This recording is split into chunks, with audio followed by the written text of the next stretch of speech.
하나님 말씀입니다. 요한복음 13장 34절 말씀 다 함께 합독합니다. 새 계명을 너희에게 주노니 서로 사랑하라. 내가 너희를 사랑한 것 같이 너희도 서로 사랑하라. 아멘. 다 함께 기도하겠습니다. 하나님 아버지, 은혜와 사랑을 감사합니다. 복되고 거룩한 주일 하나님 앞에 나와 겸손하게 머리 숙여 하나님의 은혜를 구합니다. 목마른 사슴이 시냇물을 찾아 갈급함같이 우리의 심령이 하나님의 은혜를 사모합니다. 이 시간 갈급한 우리의 심령에 성령의 단비를 허락하여 주옵소서. 그리스도의 사랑이 우리의 심령에 부음바 되게 하여 주시옵소서. 주님의 넘치는 사랑이 충만하여 하나님을 사랑하고 우리 지체들을 사랑하고 세상을 향하여 주님의 복음을 전할 수 있는 우리의 인생에 큰 변화가 있게 하여 주시옵소서. 아버지 하나님, 주님의 몸된 교회를 세우시고 이곳까지 인도하심을 감사합니다. 우리의 앞길을 선하게 인도하여 주옵소서. 우리가 주님의 손 안에 있으므로 두려워하지 않습니다. 특별히 간구하옵나니 이 땅 위에 세우신 위정자들이 하나님을 두려워하는 마음으로 법을 세우고 집행하고 잘 다스릴 수 있도록 은혜를 허락하여 주옵소서. 우리 선교사님들 붙들어 주시고 성령으로 충만케 하시고 하나님의 나라를 위하여 귀하게 쓰임 받도록 은혜 베풀어 주시옵소서. 이 시간 영광 홀로 받아 주시옵시고 한 사람 한 사람 찾아가 만나 주시옵소서. 저들의 심령에 하나님의 말씀을 새겨 주시옵소서. 우리 주 예수 그리스도의 이름으로 기도하옵나이다. 아멘. 오늘은 용서 6번째 시간으로 새 언약과 새 계명 공동체라는 제목으로 주의 말씀을 선포합니다. 하나님은 영원한 계획을 가지고 계십니다. 하나님의 영원한 계획은 사랑의 공동체를 만드는 것입니다.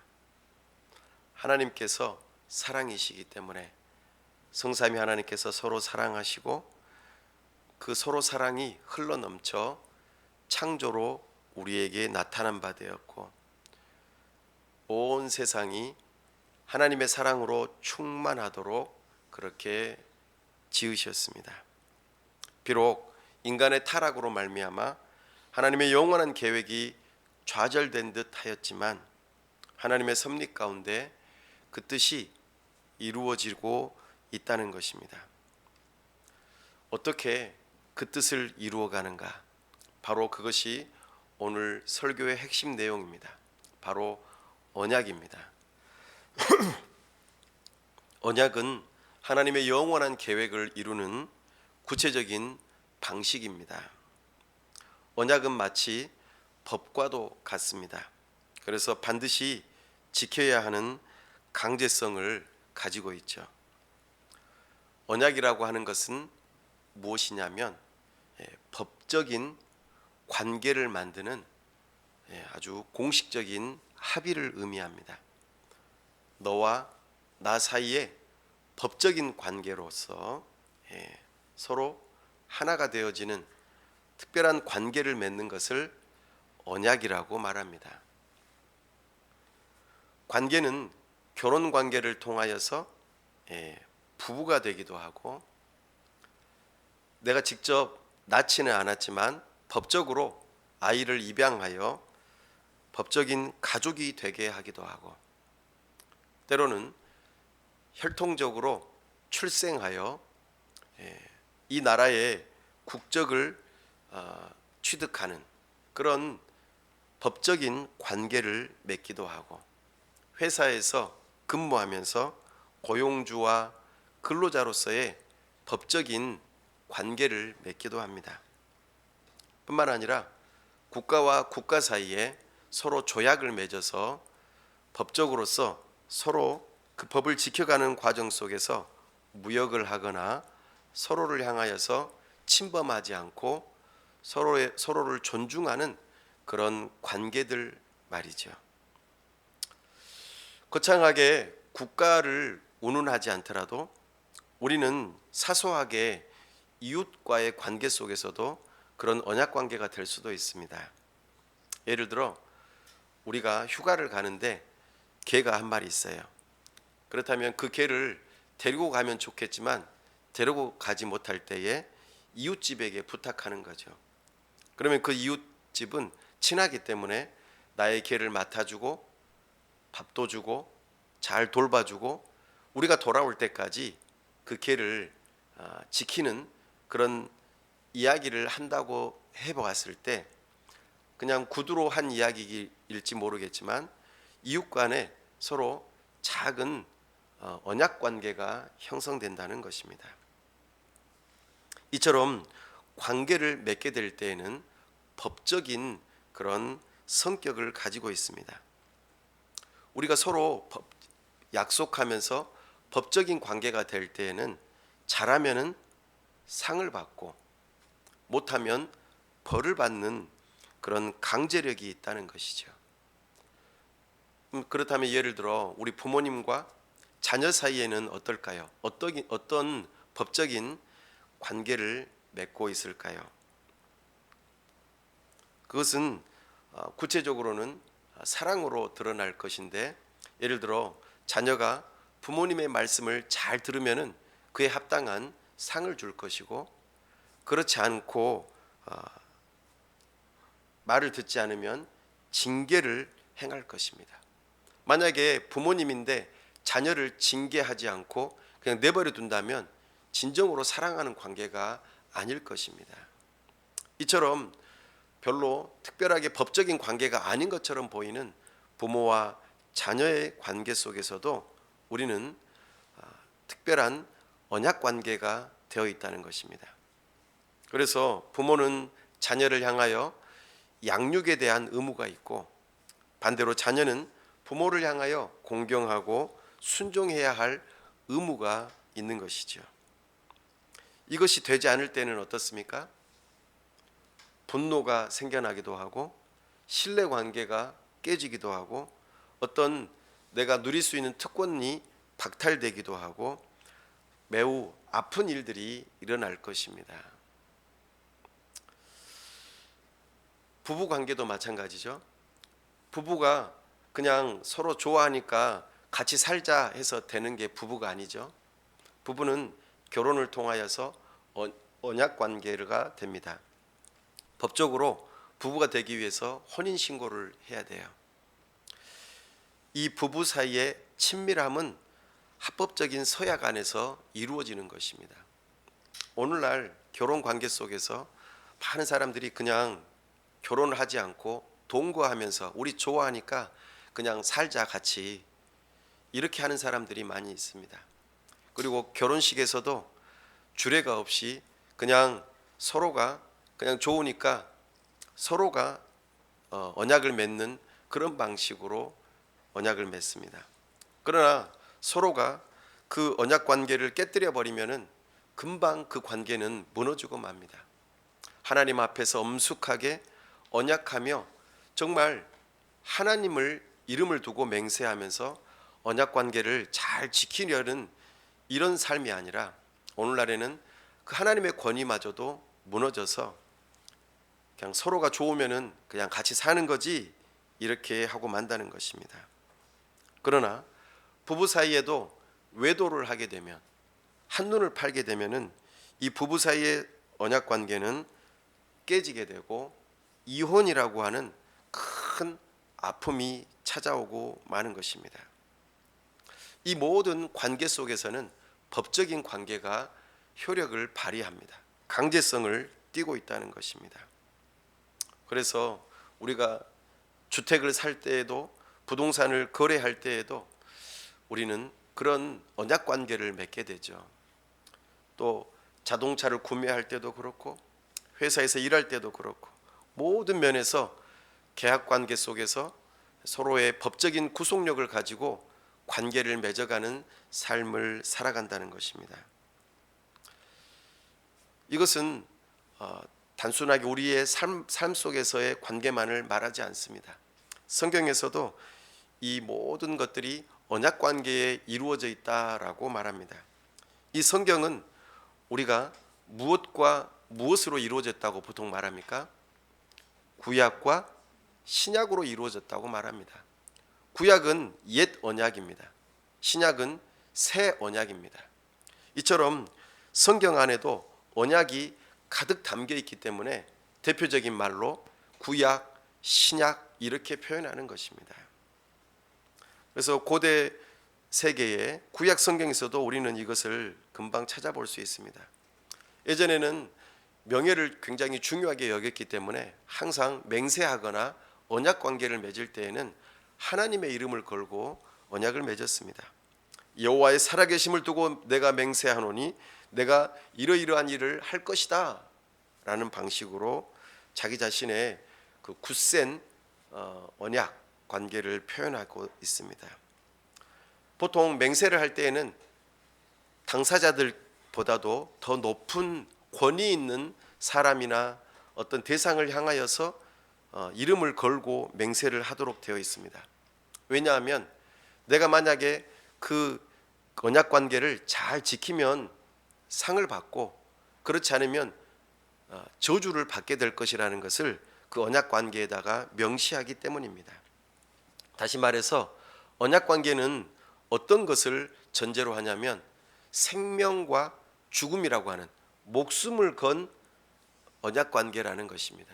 그냥 허투루 이야기하는 것이 아니라 내 생명을 담보로 하고 언약 관계를 맺는다는 것이죠. 그런 의미에서 히브리어 단어 가운데 이 언약이라고 하는 단어는 칼로 자른다라는 의미가 담겨 있습니다. 언약 그 말 자체가 칼로 잘라낸다. 그래서 우리가 보통 언약을 치를 때에 잘 알겠습니다만 아브라함이 하나님과 언약을 맺을 때에 어떻게 언약을 맺었습니까? 그 의식을 행할 때에 동물을 반으로 쪼개버려요.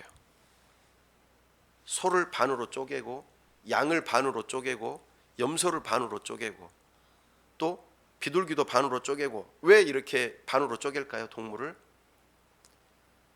양옆으로 반으로 쪼개고 난 다음에 가운데 길을 만들어 가지고 그 길을 계약 관계 당사자들끼리 서로 걸어가요.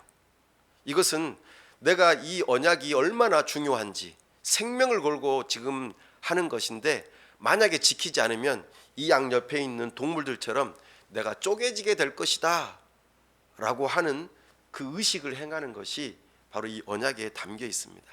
그래서 언약이라고 하는 단어가 바로 반으로 쪼갠다, 가른다 이런 의미가 담겨 있는 것이죠.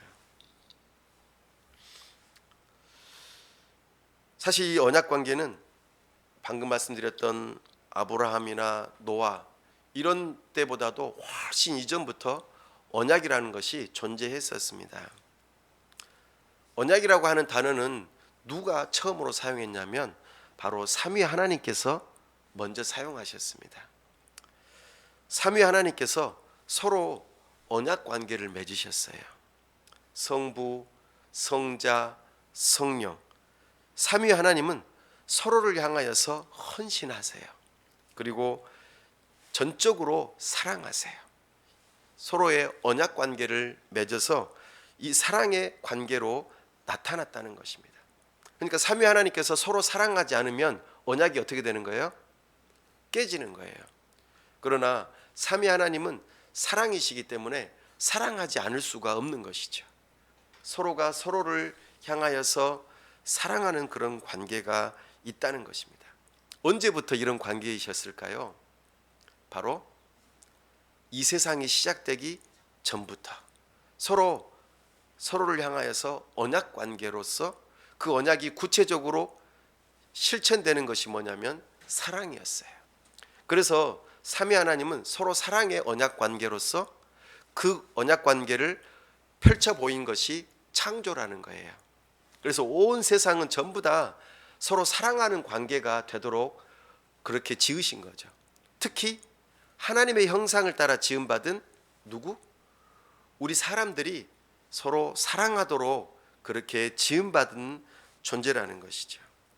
그래서 삼위 하나님께서는 서로가 사랑하는 관계로서 우리가 언약 관계입니다 라고 하는 것을 말씀하시면서 이것을 가리켜 언약 관계, 삼위 하나님과의 언약 관계라는 것을 우리에게 말씀하세요. 그리고 그 언약 관계가 구체적으로 드러나도록 하기 위해서 구속 언약을 서로 맺으셨어요. 언제요? 이 세상이 지어지기 전부터 말이죠. 그래서 에베소서 1장 3절에서 14절 말씀을 읽어보시면 성부 하나님께서 당신의 택하신 백성들, 하나님의 백성들을 구원하시기 위해서 성자 예수님을 우리에게 주시겠다고 서로 약속하셨어요. 내가 성부 하나님이 누구를 내어주신다고요? 성자 예수님을 주시겠다고. 누구를 위해서요? 당신의 택한 백성들을 위해서 내어주시겠다고 그랬어요. 그러면은 성자 예수님은 그 성부 하나님의 그 언약에 대해서 어떻게 받아들였을까요? 네, 아버지의 말씀을 제가 기쁘게 받아들이고 순종하겠습니다. 제가 하나님의 택한 백성들을 구원하기 위해서 제가 하나님이지만 사람이 돼서 이 땅에 내려오겠습니다 라고 이미 약속이 되어 있는 거예요. 와! 그리고 의로운 삶을 살고 십자가에 죽기까지 내가 순종하겠습니다 라고 이미 창조 전부터 약속이 되어 있는 거예요. 와! 그리고 성령 하나님께서는 택하신 백성들을 구원하는 일에 있어서 성자 예수님께서 이루어 놓으신 그 구원의 모든 일들을 각 한 사람 한 사람들에게 적용될 수 있도록 성령 하나님께서 성부 하나님과 성자 예수님께서 보내실 때에 이 땅에 내려오시겠다고 약속하셨어요. 이렇게 삼위 하나님께서 서로 약속을 하셨기 때문에 오늘날 우리의 구원이 이루어진 거예요. 창조되기 전부터 말이죠. 이것을 가리켜 구속 언약이라고 말해요. 에베소서 1장 4절 말씀에 곧 창세전에 그리스도 안에서 우리를 택하사 우리로 사랑 안에서 그 앞에 거룩하고 흠이 없게 하시려고 언약 관계로 서로 맺으셨다는 것입니다. 그렇게 하나님께서는 언약 관계로서 서로 사랑으로서 이 온 세상을 창조하셨어요. 삼위 하나님의 그 창조 사역 가운데에서 여러 언약들이 이 피조물들과 맺어지기 시작하는데 그 가운데 아주 중요한 언약들이 몇 가지가 나타납니다. 삼위 하나님께서 피조물들과 맺은 언약은 크게 두 가지예요. 첫 번째는 행위 언약입니다. 또 하나는 은혜 언약입니다. 이 두 가지 언약으로 삼위 하나님께서는 당신의 창조하신 피조물들 세계와 특별한 법적인 관계를 맺으셨어요. 먼저 행위 언약이라고 하는 걸 말씀드릴게요. 행위 언약은 하나님의 형상을 따라 지음받은 아담과 처음으로 맺은 계약이에요. 특별히 아담하고 맺었기 때문에 아담 언약이라고도 합니다. 어떤 언약을 맺었냐면 하나님의 말씀을 순종하면은 영원한 생명, 불순종하면은 영원한 벌을 받는다는 언약이었어요. 창세기 2장 16절 17절에 이 언약이 나옵니다. 여호와 하나님이 그 사람에게 명하여 이르시되 동산 각종 나무의 열매는 내가 임의로 먹되 선악을 알게 하는 나무의 열매는 먹지 말라. 내가 먹는 날에는 반드시 죽으리라. 이게 상벌제도예요. 안 먹으면 영원한 생명이지만 먹으면 반드시 죽겠다는 것이죠. 그러나 생각할 것은 아담이 이 언약을 지키지 못할 그런 무능한 사람으로 하나님께서 지으지 않으셨다는 것을 기억하셔야 합니다. 그래서 하나님께서 이 불공평하게 언약을 맺어가지고 사람으로 하여금 타락을 시켰다고 생각해서는 안 됩니다. 아담은 뱀의 유혹에 넘어가 자유롭게 하나님의 언약을 파기하여서 하나님의 권위에 대항함으로 이 언약 관계를 파기하고 말았던 것입니다. 어디에서 찾아볼 수 있습니까? 창세기 3장 5, 6절 말씀에 그것이 나옵니다. 너희가 그것을 먹는 날에는 너희 눈이 밝아져. 누가 말하냐면 뱀이 지금 말하는 거예요. 하나님과 같이 되어 선악을 알 줄 하나님이 아심이라. 그러니까 여자가 그 나무를 본즉 먹음직도 하고 보암직도 하고 지혜롭게 할 만큼 탐스럽기도 한 나무인지라. 여자가 그 열매를 따 먹고 자기와 함께 있는 남편에게도 주매 그도 먹은지라. 무엇 때문에요? 그들이 하나님처럼 될 수 있다는 이 말을 듣고 그 유혹에 넘어가 자기 사람의 본분을 잊어버리고 이런 아담의 언약, 하나님과 맺은 이 언약을 그만 실패하고 맙니다. 그가 행한 대로 상과 벌이 주어지기 때문에 행위 언약이라고 말하는 것입니다. 그러므로 아담의 모든 후손 인류는 이 아담이 하나님과 맺은 언약 때문에 전부 다 어떻게 될까요? 죄를 갖고 태어나고 죽게 되는 거예요. 그 하나님과 맺은 언약의 상벌 제도가 오늘 우리에게까지 효과를 발휘하는 거예요. 한번 법이 발효되면은 그것이 없어지지 않는 거죠. 너무나도 놀라운 일 아닙니까? 사람이 왜 죽냐? 바로 하나님과 아담이 맺은 언약 관계의 벌 제도 때문에 그런 것입니다. 그러나 하나님께서는 그것을 그대로 내버려 두지 않으시죠. 창조 전부터 하나님께서 구원의 은혜의 계획을 가지고 계시고 상미 하나님께서 언약을 맺으셨기 때문에 즉시로 하나님께서는 찾아오십니다. 그리고 다시 한번 그들을 향하여서 언약을 선포하세요. 그래서 하나님께서는 우리에게 은혜를 주시는 언약이 크게 두 가지가 있는데 은혜 언약 안에서도 일반 은혜 언약이 있고 특별 은혜 언약이 있습니다. 그렇다면 일반 은혜 언약은 어떤 것인가? 바로 창세기 1장 28절에서 우리에게 주어진 언약입니다. 하나님이 그들에게 복을 주시며 지금 언약하시는 거예요. 하나님이 그들에게 이르시되 생육하고 번성하여 땅에 충만하라. 땅을 정복하라. 바다의 물고기와 하늘의 새와 땅에 움직이는 모든 생물을 다스리라 하시니라. 아멘. 온 세상이 풍성해지도록 하나님의 피조물들이 풍성해지도록 그렇게 하나님께서 일반적인 은총을 주셨어요. 은혜를 주셨어요.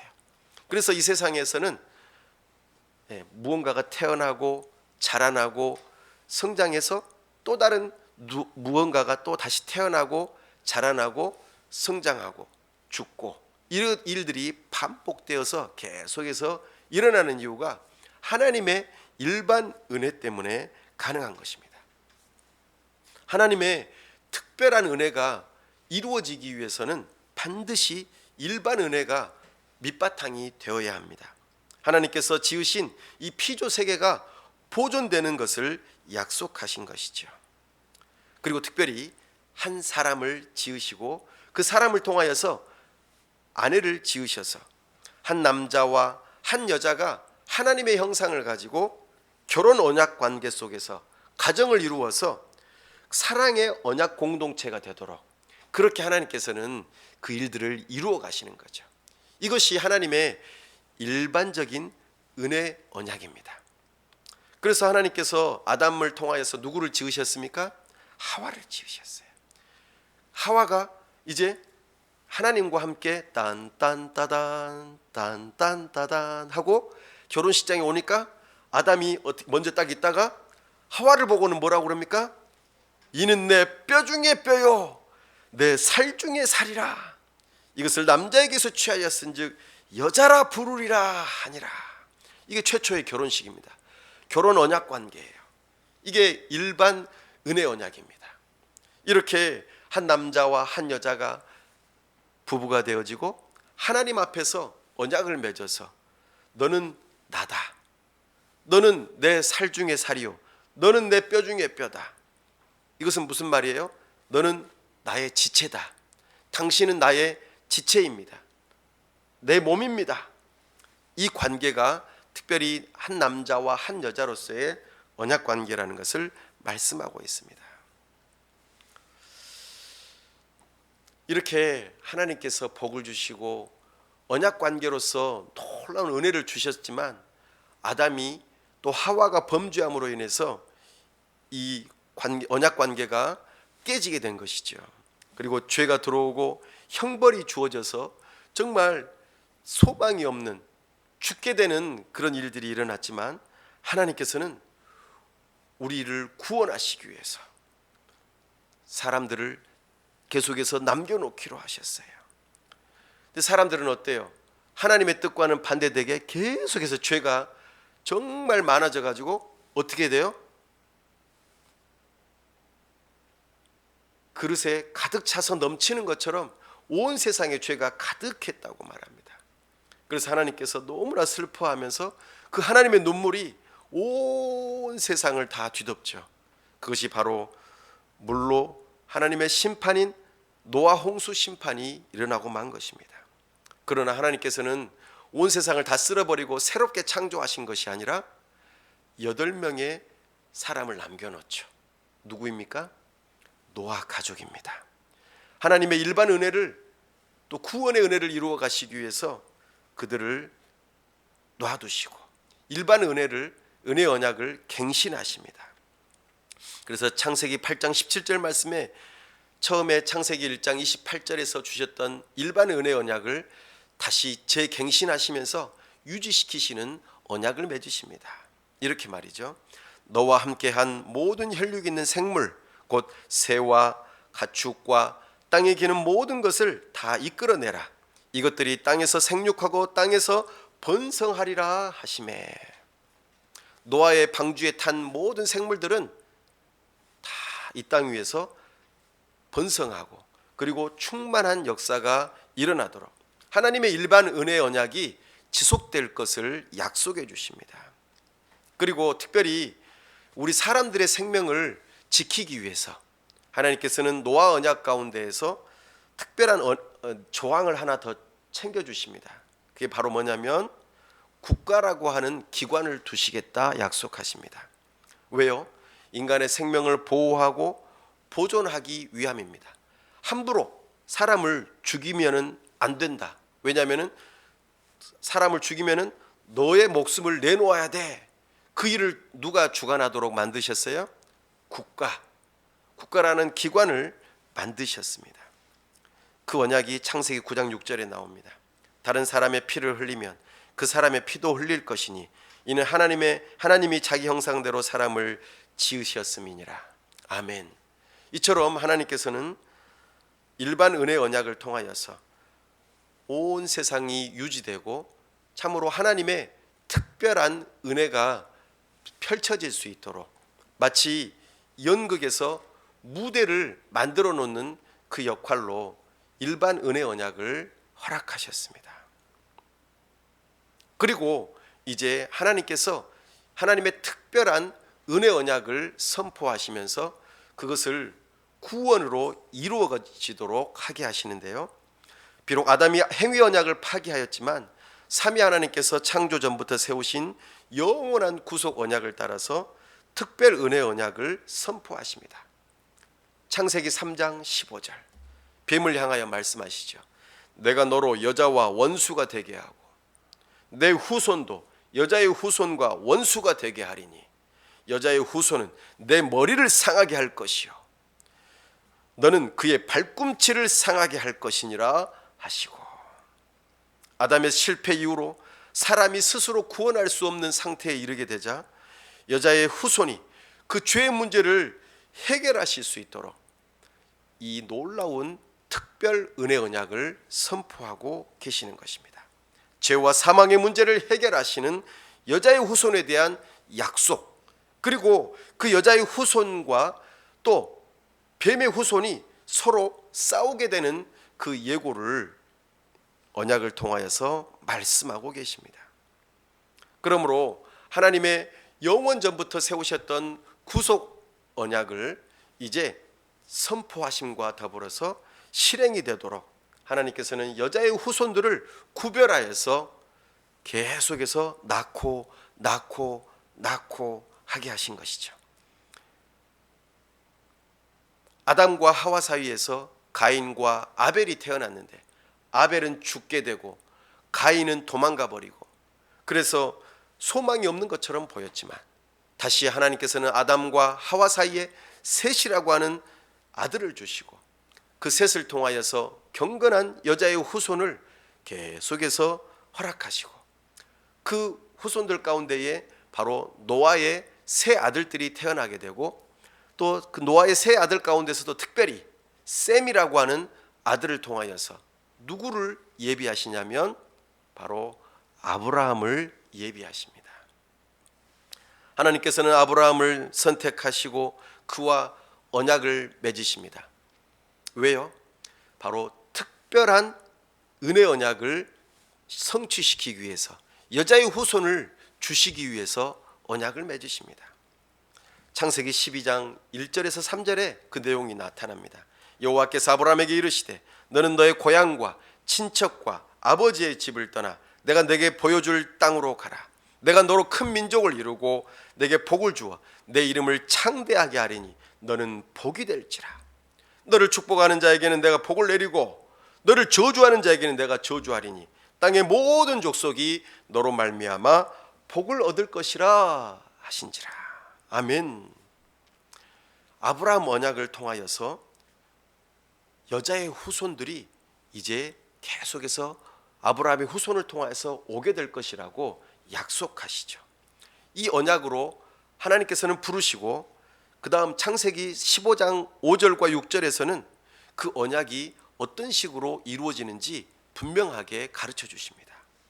그를 이끌고 밖으로 나가 이르시되 하늘을 우러러 무별을 셀 수 있나 보라.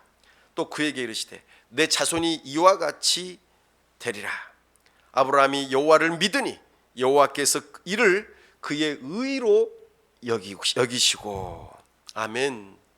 하나님의 이 은혜 언약을 아브라함이 믿었어요. 그러니까 하나님께서 하신 이 언약을 믿으니까 아브라함을 향하여서 뭐라고 여겨주셔요? 너는 의롭다라고 여겨주시는 거예요. 다시 말해서 아브라함의 후손은 여자의 후손이 나오게 될 것인데 그 여자의 후손 가운데서 많은 사람들이 믿음으로 후손이 될 것이라는 것을 약속하시는 것입니다. 아브라함의 혈통적인 후손뿐만 아니라 아브라함처럼 믿음으로 하나님의 특별한 은혜를 믿는 사람들 또한 다 하나님의 특별한 은혜를 받아서 여자의 후손이 되게 하시겠다라는 이 약속 말입니다. 이 약속을 구체적으로 실현하는 과정 속에서 아브라함을 통해서 가족이 된 모든 사람들은 무엇을 받게 하셨냐면 할례를 받게 하셨어요. 그 할례를 받는 사건이 바로 아브라함의 후예가 된다라는 뜻입니다. 그래서 오늘날 우리 교회에서 언약 공동체로서 전부 다 받아들여질 때에 어떤 예식을 하냐면 세례 예식을 합니다. 바로 아브라함과 같이 믿음의 후손들은 전부 다 할례를 받았던 것처럼 세례를 통하여서 우리는 하나님의 언약 백성이 되었습니다 라는 것을 보여주는 예식이 되는 것이죠. 이렇게 특별 은혜 언약으로 이루어지는 모든 일들 가운데에서 구약에서 계속해서 이어지는 언약들이 있는데 모세 언약, 다윗 언약, 그리고 예수님에게 와서는 새 언약까지. 그래서 하나님께서는 특별한 은혜 언약을 통하여서 새 언약 공동체를 만들어 가고자 하신 것입니다. 그렇게 아브라함에게 주신 특별한 은혜 언약이 이제는 믿음으로 하나님의 가족이 될 수 있는, 그래서 구원을 받을 수 있는 그 은혜 언약이 면면히 흘러내려오는데, 아브라함 이후로 400년이 흐른 뒤에 아브라함의 언약은 신실하게 성취가 됩니다. 어떻게 됩니까?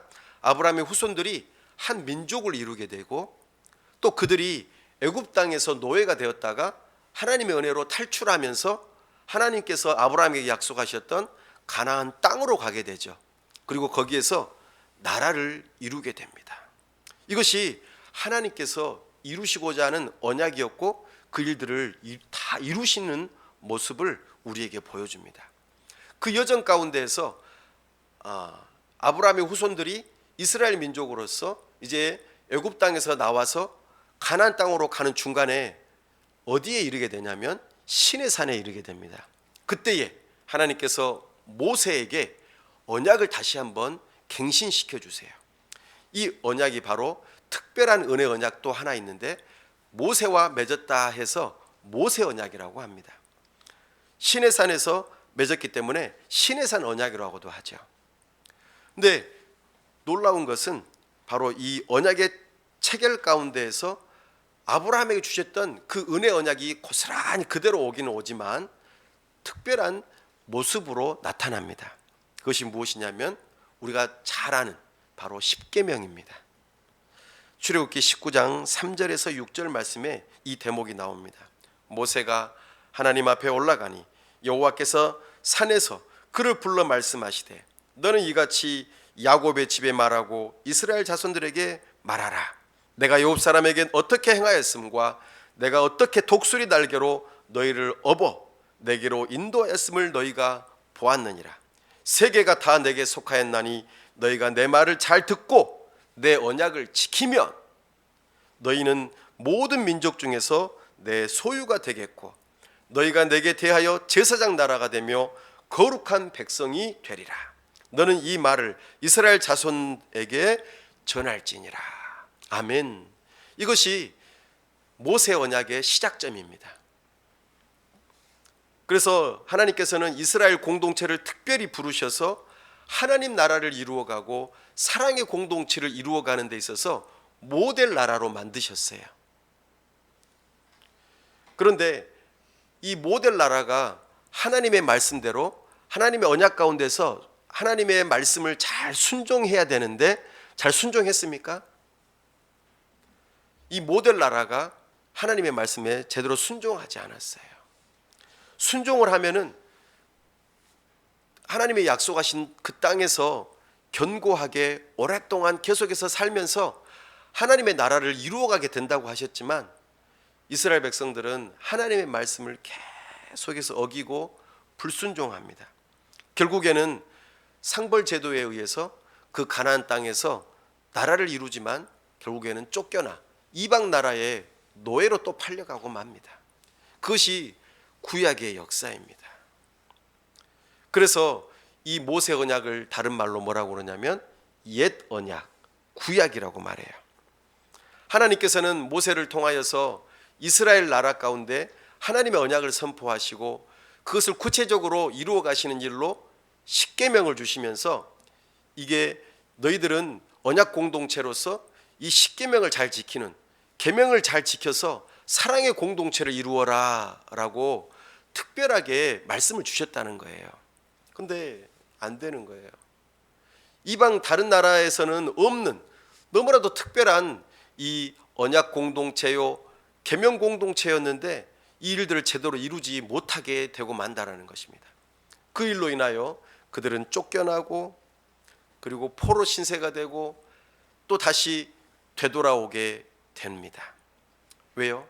아직 한 가지 새 언약이 선포되고 새 계명이 선포되는 공동체를 아직 이루지 못했기 때문입니다. 하나님께서는 이렇게 하나님의 나라를 이루어가는 일을 결코 포기하지 않고 모세 이후로도 계속해서 하나님의 열심으로 새 언약과 새 계명의 공동체를 이루어 가도록 하나님의 일하심이 있다는 것입니다.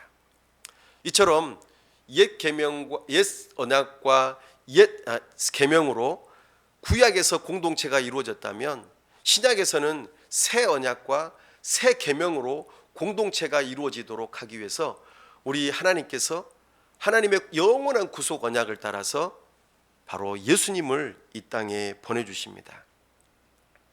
옛 언약은 어디에 새겨져 있었습니까? 돌판에 새겨져 있었습니다. 누구를 통해서 주어졌습니까? 모세를 통해서 주어졌습니다. 그들은 하나님의 새로운 언약 공동체로서 하나님께서 주신 십계명을 구체적으로 잘 지켜야 되는데 그 계명을 알기는 알았지만 지킬 만한 능력이 없었어요. 그래서 결국에는 망하게 되고 만 것이죠. 사실 이거는 아담이 범죄한 이후로 어느 누구도 하나님의 계명을 알면서도 지키지 못하게 되는 무능력함에 빠져 있고 죄를 향하여 기울어져 있는 상태에 있다는 것을 우리에게 보여줍니다. 옛 언약 공동체, 옛 계명 공동체는 실패했다는 것을 구약에서는 계속해서 보여줘요. 그러면서 구약을 읽어가는 사람들을 향하여서 이렇게 말씀하세요. 내가 새 언약 공동체를 세우겠다. 새 계명 공동체를 세우겠다.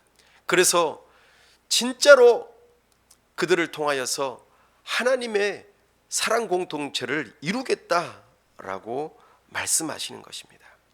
그 언약이 언제 선포됐냐면 바로 예레미야 선지자와 에스겔 선지자에게서 선포되었습니다. 그들이 실패했을 때, 그들이 나라를 잃어버리고 이방 나라의 노예로 팔려갈 때에 이 언약이 선포가 됩니다. 예레미야 31장 31절에서 33절 말씀입니다. 여호와의 말씀이니라. 보라, 날이 이르리니, 이게 중요합니다.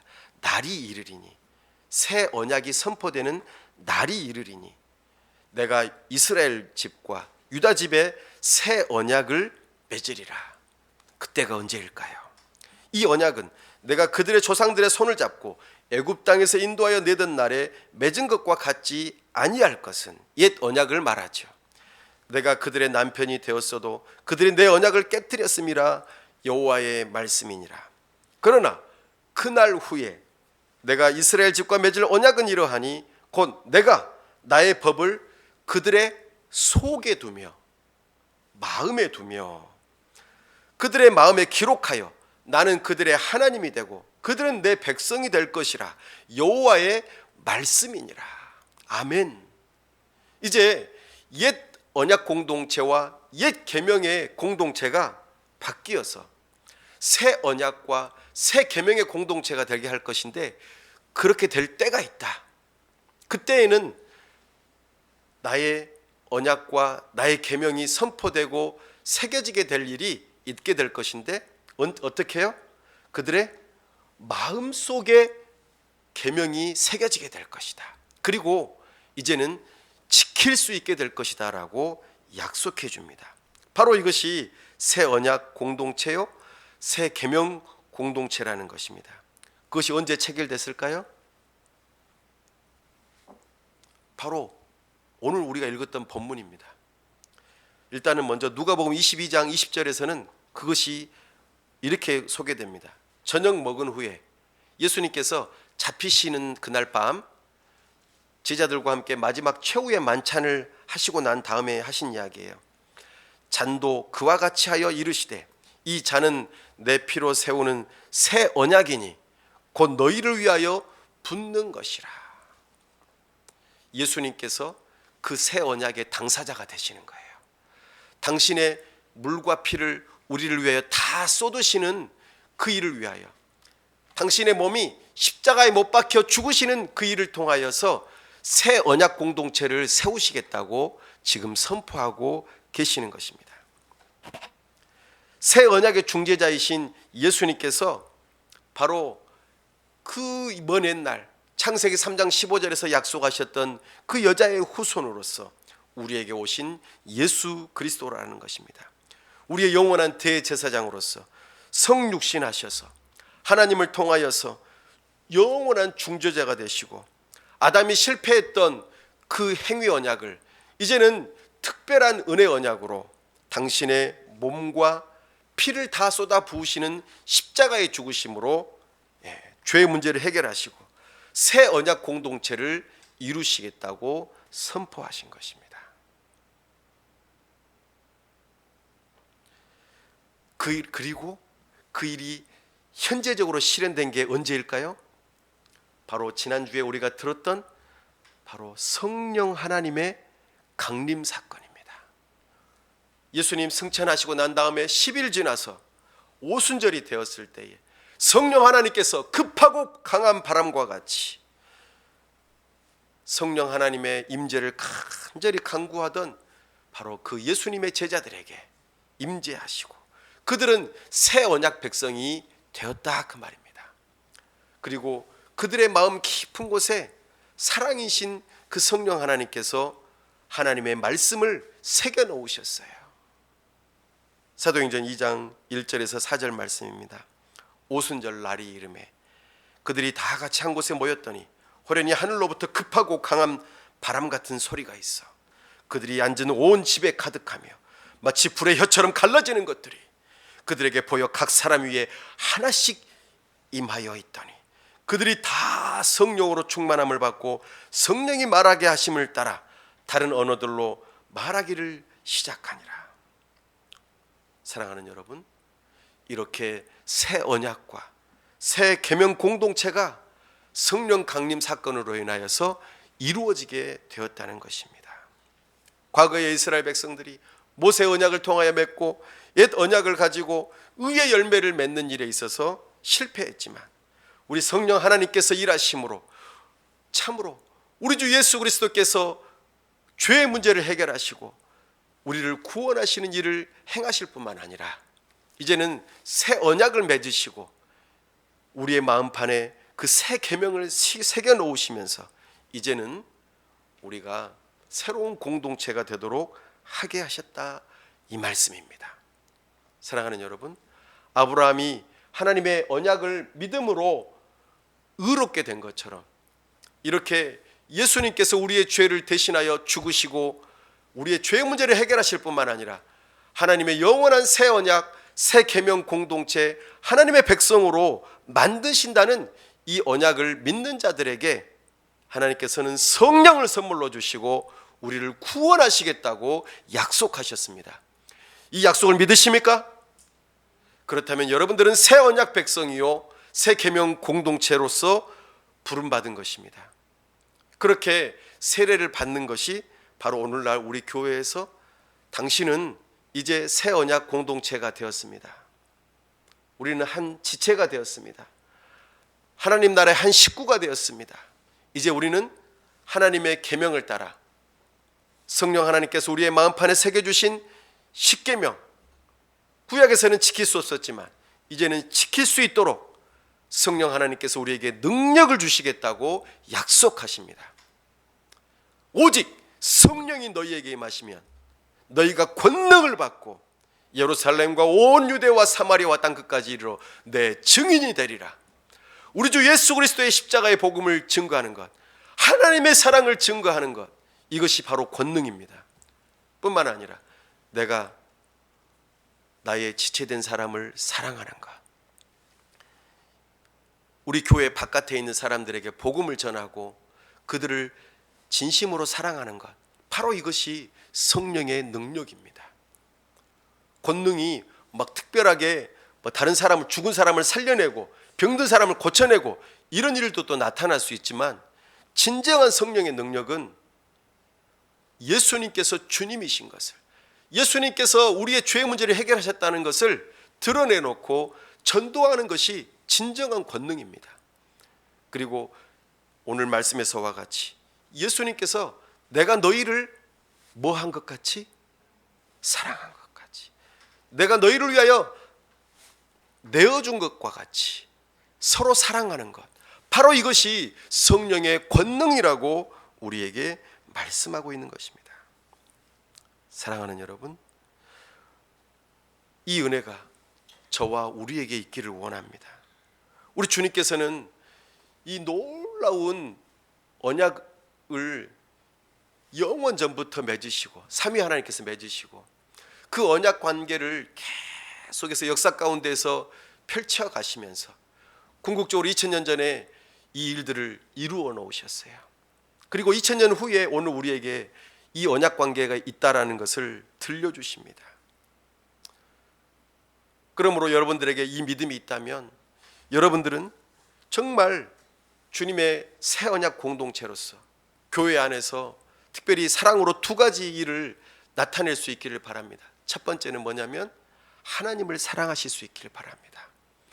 내가 하나님을 뜨겁게 사랑할 때에 하나님의 형상을 가진 다른 사람을 사랑할 수가 있습니다. 다시 한번 말씀드립니다. 내가 하나님을 뜨겁게 사랑할 때에 하나님의 형상을 가진 다른 사람을 사랑할 수가 있습니다. 이것이 새 언약 공동체가 이루어야 할 새 계명 공동체입니다. 그러므로 하나님을 사랑하는 사람은 자연스럽게 사람을 사랑하게 되어 있어요. 그러면은 눈에 보이지 않는 하나님을 어떻게 하면은 사랑한다고 말할 수 있습니까? 바로 내가 하나님의 형상을 지닌 사람을 사랑하면 눈에 보이지 않는 하나님을 사랑하는 증거를 나타내 볼 수 있는 것입니다. 하나님 눈에도 보이지 않는데 어떻게 사랑한다고 말할 수 있어요? 그 사랑의 증거를 내보일 수 있습니까? 물론 우리가 하나님을 예배하는 것이 하나님을 사랑하는 태도입니다. 그러나 눈에 보이는 지체들을 사랑하지 않고 하나님을 예배한다고 하는 것은 어불성설입니다. 사랑하는 여러분, 우리는 첫 번째 하나님을 사랑하는 것, 두 번째 그처럼 우리 이웃을 사랑하는 것, 우리 주님께서 당신을 내어놓으신 것처럼 내가 내 자신을 사랑하려고 하는 것처럼 사랑하는 것이 진정한 새 언약 공동체요, 그 안에서 살아가는 새 계명 공동체라는 것입니다. 말씀을 맺습니다.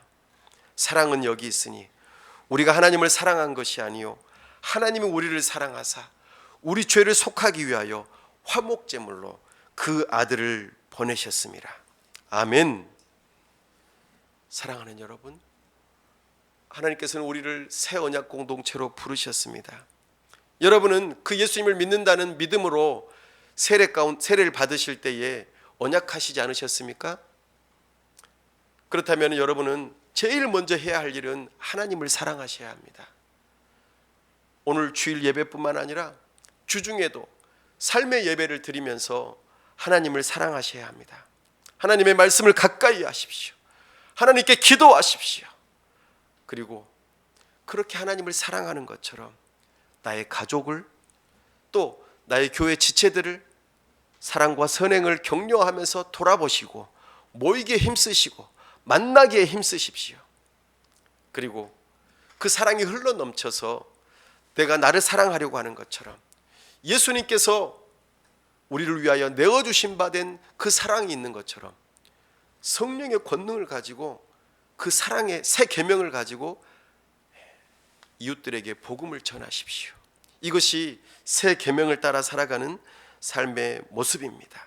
새 계명을 너희에게 주노니 서로 사랑하라.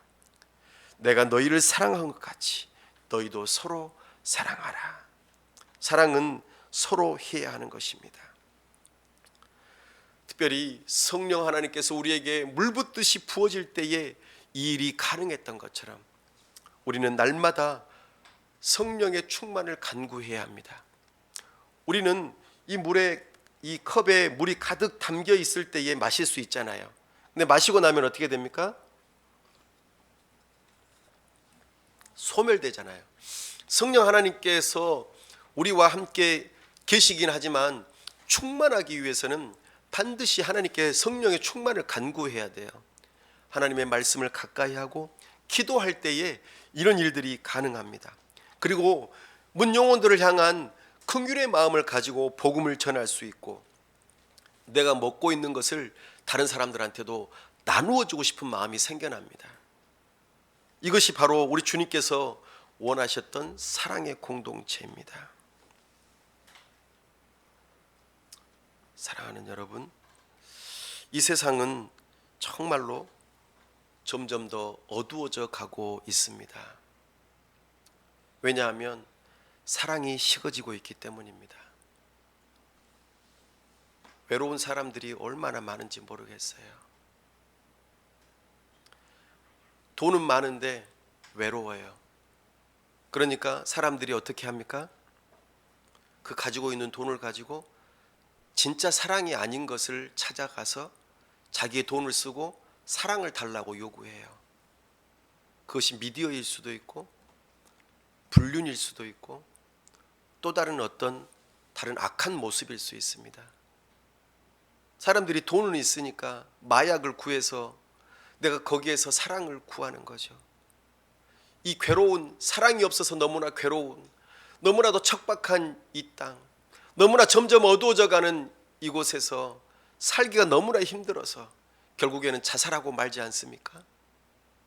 그때에 우리 하나님께서 이렇게 짙은 어두움 속에서 밝게 반짝반짝 빛나는 별을 놔두시고 그리고 등대를 놔두신 이유가 있습니다.